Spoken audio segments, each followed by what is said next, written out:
barbárie que estamos a assistir contra a população da faixa de Gaza.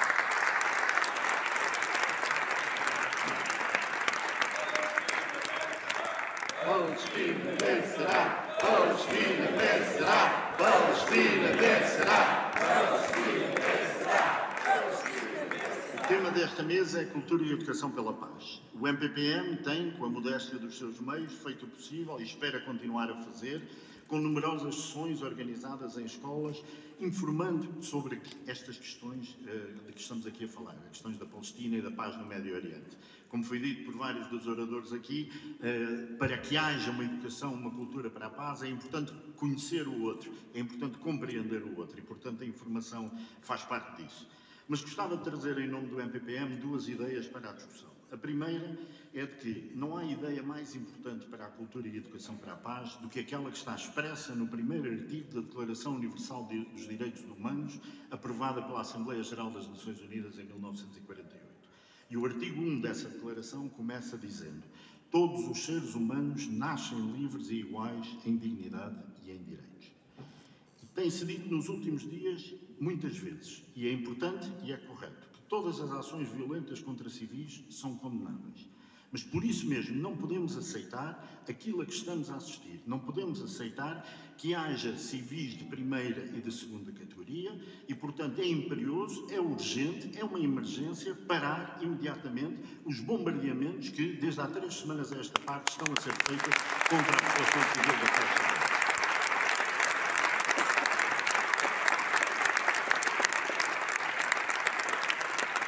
E aquilo que Israel está a fazer contra a faixa de Gaza, a população da faixa de Gaza e em toda a Palestina, é um castigo coletivo de uma população inteira.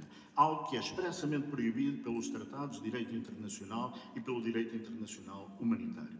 Não podemos aceitar que haja bombardeamentos que arrasam bairros inteiros, que matam milhares de pessoas. Hoje de manhã foi referido, 3.000 crianças já morreram com os bombardeamentos da faixa de Gaza. Não podemos aceitar que os bombardeamentos continuem a dizimar famílias inteiras. Não podemos aceitar que mais de 2 milhões de pessoas que vivem na faixa de Gaza tenham cortado o acesso à água, à eletricidade, à comida, à assistência médica. Nem podemos aceitar as repetidas declarações dos dirigentes de Israel que falam de expulsar a população palestina e, portanto, de cometer uma nova limpeza étnica. Já houve uma em 1948. Para termos uma ideia daquilo que se está a passar, ainda ontem a Agência das Nações Unidas para os Refugiados Palestinos, a UNRWA, informava que nas 3 semanas de bombardeamentos já morreram 57 funcionários dessa agência humanitária da ONU na faixa de Gaza. Isto é inaceitável. E é inaceitável que nem um cessar-fogo humanitário possa ser decidido no Conselho de Segurança da ONU, porque os Estados Unidos impuseram aí o seu veto. E é inaceitável que quem defenda um cessar-fogo humanitário seja chamado de amigo dos terroristas, como aconteceu há bem poucos dias ao secretário-geral da ONU, António Guterres.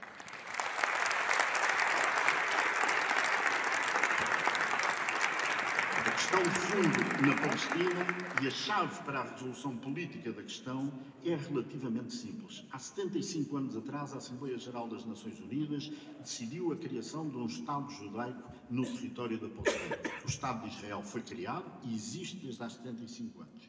Mas o Estado Árabe da Palestina, que era previsto na mesma resolução da ONU, nunca viu a luz do dia.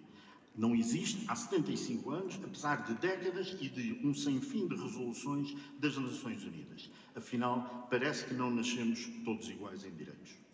E isso traz-nos à segunda ideia que eu queria transmitir, e que se prende também, aliás, com uma ideia que já foi aqui transmitida na intervenção inicial pela mesa, a dos comportamentos coerentes.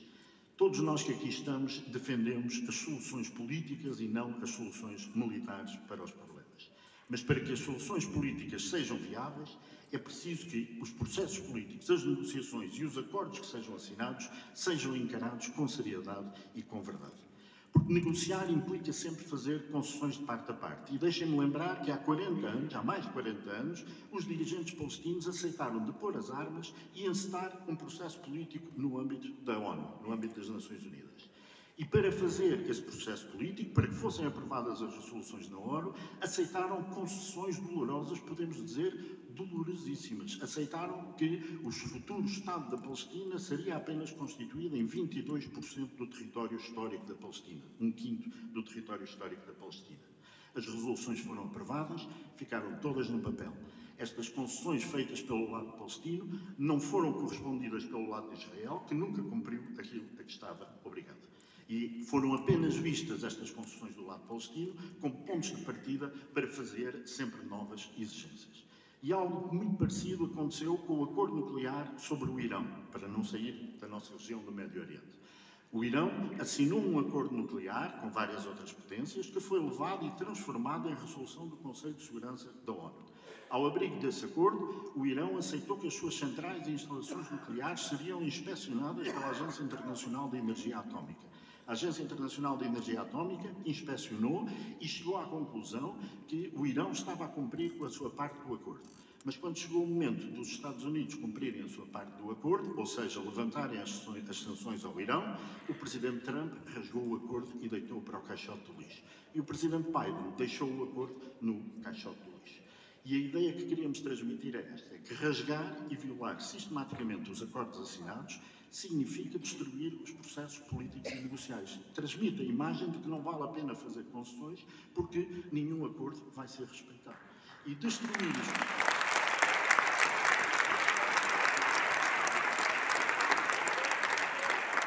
destruir os processos políticos e negociais significa, inevitavelmente, abrir o caminho à violência, à guerra. Todos dizemos a paz é urgente e é inadiável, mas para ser alcançada tem de assentar no reconhecimento da dignidade, da igualdade e dos direitos de todos e também na seriedade, na verdade e na coerência. Quando não é assim, o resultado é aquilo a que estamos a assistir hoje, um pouco por todo o mundo e desde logo na Palestina. É um desastre. E é um desastre que é urgente parar imediatamente, antes que seja tarde. É um desastre que é urgente parar, antes que nos conduza a todos para o abismo. Viva a paz, a Palestina vencerá!